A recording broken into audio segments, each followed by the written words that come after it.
fa nanolotra fanampina arabola entina amatsina ny fanamboarana ny fotodrafitrasan'ny sekoly Garabola ao anivon'ny SOS Village d'Enfants ao Ankoko Tolaniaro ny masivon'ny Japon eto Madagasikara androany andao rahantsika ny akombova nanolotra vola mitetina 2,7 euro manodidina ny 3 sy 400 tapitrisa ariary eo ny masivon'ny Japon eto Madagasikara entina nampina ny fanamboarana sekoly Garabola eo anivon'ny Village des Enfants Ankoko ao Tolaniaro.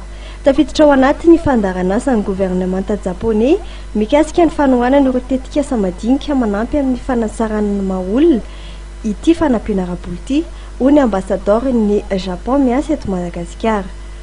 Malgré toutes les aides qui étaient données par tous les partenaires, reste toujours difficile.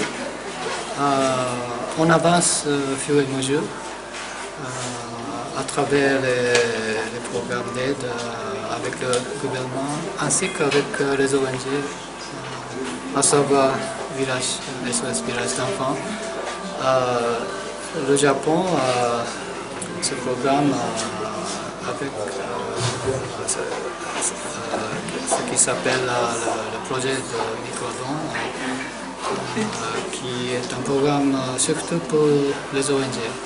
Betsaka ireo fianakaviana sahirana amin'ireo toerana iasan'ny SOS Village d'Enfants no maniry ny andefa ny zanak'izy ireo hiditra ny amin'ny Garabola ho fanazavany tompony andraikitry ny SOS Village d'Enfants saingy nosafidina manokana kosa ny tao Tolaniaro ametrahana ity fotodrafitrasa ity.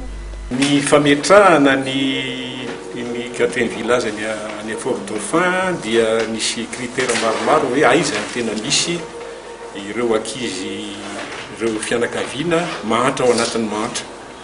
Sarotra ny nametraka azy tany amin'ny toerana hafa fa dia Fort Dauphin nisy facilité zany misy namampiana ikoa nanome ny toerana dia tao no nametrahana azy. Ny ankizy ho raisinao amin'izao tsy hoe tsy afaka manoatra zay fa zay mety ho voarainy village sy voarainy ny école ihany no raisina ary ao anatin'ireo tena faran'izay mahatra no raisina.